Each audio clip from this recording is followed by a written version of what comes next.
Hello dear student, welcome to N की study. आज हम आपके बीच में एक बहुत इंटरेस्टिंग टॉपिक लेके आ रहे हैं जिसका नाम है एग्रीगेट डिमांड और एग्रीगेट सप्लाई।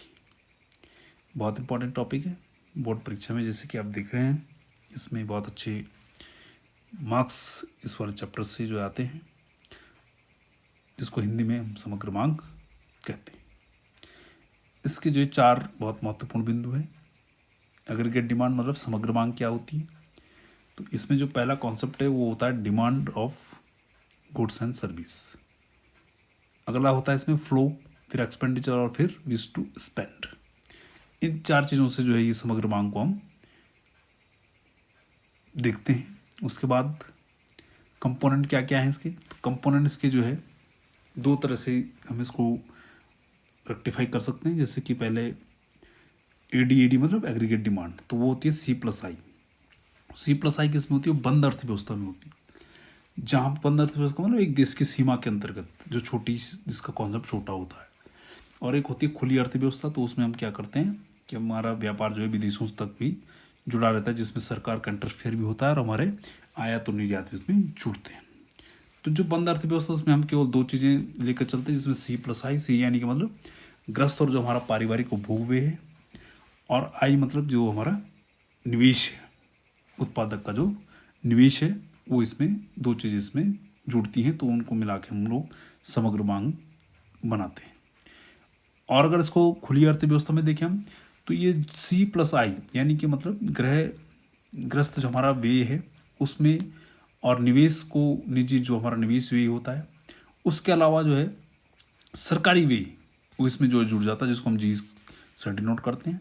और फिर उसके बाद हमारा जो शुद्ध निर्यात होता है यानी कि X - M, यानी कि हमारा जो निर्यात हुआ उसमें से हम आयात को घटा देते हैं, और तब जो है उसको अगर हम उसको सब तरह से उसको जोड़ते हैं तो ये हमारा जो समग्र मांग एक खुली अर्थव्यवस्था के लिए आ जाता है। अब इसमें एक टेबल के मार्फत से हम लोग समझ रहे हैं, जिसमें देखो आप देख रहे हैं कि अगर हमारी आय कुछ नहीं है लेकिन फिर भी जो है कुछ ना कुछ व्यय हमारा होता है, तो इसमें जो है जो निवेश है माना वो हमारा 100 है, तो इस प्रकार से हमारी जो कुल एग्रीगेट जो डिमांड होगी वो कितनी हो जाएगी, 150 हो जाएगी। इसी प्रकार टेबल की मार्फत से हम जो है एक अच्छा कॉन्सेप्ट इसका समझने का प्रयास करेंगे।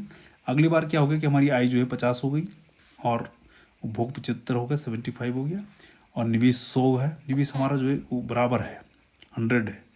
और तो इस प्रकार से हमारा जो समग्र मांग होगी उसमें हम C और I दोनों को जोड़ के फिर वो 175 के आसपास हो जाएगा।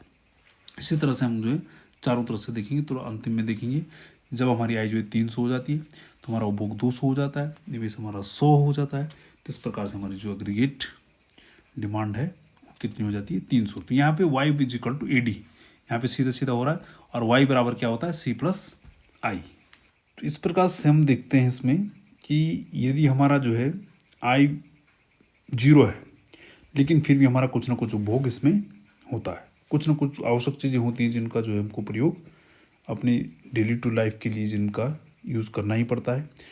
तो यदि हमारी इनकम 0 भी है लेकिन फिर भी हमारा कुछ ना कुछ उपभोग होता है, और उस उपभोग को हम जो है स्वायत्त उपभोग कहते हैं।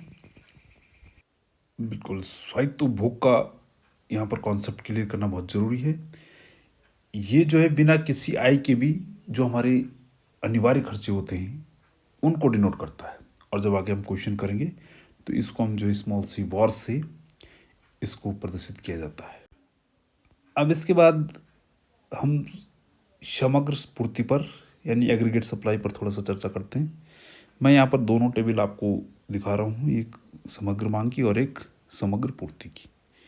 तो दोनों में देखो प्रपोर्शन दोनों जो है समानुपाती है, आय के अनुरूप जो है हमारा व्यय भी बढ़ता है, हमारे खर्चे भी बढ़ते हैं, और हमारी मांग भी बढ़ती है, समग्र मांग भी बढ़ती है, और हमारी पूर्ति भी बढ़ती है। लेकिन अंतर थोड़ा सा ये है कि जहाँ हम समग्र मांग की बात करते हैं वहाँ जो है हमारा कुछ स्वायत्त व्यय होता है, अर्थात ऑटोनोमस हमारा कंजप्शंस होता है, जो हमारे जीवन के लिए बहुत ज़रूरी चीज़ें होती हैं, उनका प्रयोग हमको करना ही पड़ता है।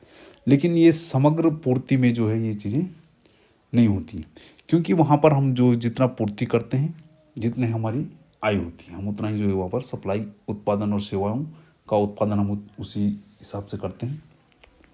अब आगे चर्चा करते हैं समग्र पूर्ति की। तो समग्र मांग और समग्र पूर्ति, ये जो टेबल आप देख रहे हैं दोनों, इनका कंपैरिजन आप कर सकते हैं। तो ये दोनों आई के समानुपाती होती है, मांग भी और सप्लाई भी।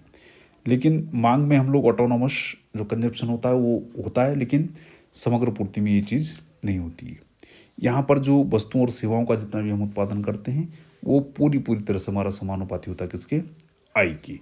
तो ये टेबल से आपको जो है इसका कंफर्मेशन हो जाएगा और इसको आप समझ भी जाएंगे। तो इस तरह से अगर हम देखेंगे तो जैसे जैसे हमारी आई बढ़ती है, हमारा जो सप्लाई है वो जो है उस हिसाब से बढ़ती जाती है और उसी रेशो में वो बढ़ती है। तो इस प्रकार से इसका वक्र जो है, इसका कर्व बनेगा वो सीधे 45 डिग्री के एंगल पे बनेगा। तो यहाँ पर जो है वाई इज इक्वल टू क्या होता है, AS अर्थात एग्रीगेट सप्लाई होता है। तो इस प्रकार से जब हम एक बंद अर्थव्यवस्था की बात करते हैं, क्योंकि हमारे पास जो खुली अर्थव्यवस्था है, जो त्रिस्तरीय व्यवस्था है वो नहीं है हमारे पास द्विक्षेत्रीय अर्थव्यवस्था है। तो इसमें जो हमारा समग्र मांग होगा वो किसके बराबर होगा, C+I के बराबर। और जो हमारा AS होगा अर्थात एग्रीगेट सप्लाई होगा वो किसके बराबर होगा, C+S के बराबर, अर्थात S is equal to saving, हमारी जो बचत होती है। तो ये टेबल की बात जो हमने यहाँ पर तालिका दी है, इसमें जो है आपको पूरी तरह से समझ में आ जाएगा कि AD और AS जो है वो किस प्रकार से एक दूसरे से थोड़ा सा हल्का सा भिन्न है, और इसके किस प्रकार के क्वेश्चंस आते हैं वो मैं आपको वीडियो की लास्ट में दे रहा हूँ, और इनको आप सॉल्व करने का प्रयास करेंगे। थोड़ा सा वीडियो लंबा हो रहा है तो इसलिए अगला वीडियो में लेकर आऊँगा आपके बीच में, जिसमें हम जो MPC, MPS, APS और APC इनके कॉन्सेप्ट को आपस में समझेंगे और इसका समीकरण समझेंगे। C is equal to BY या C is equal to 1 - BY। इस पर हम चर्चा करेंगे आगे। तो आप जो है कीप वॉचिंग NKK स्टडी, और अगर कोई आपको व्यक्तिगत क्वेरी है तो कमेंट बॉक्स में टाइप करें। Thank you, have a nice day.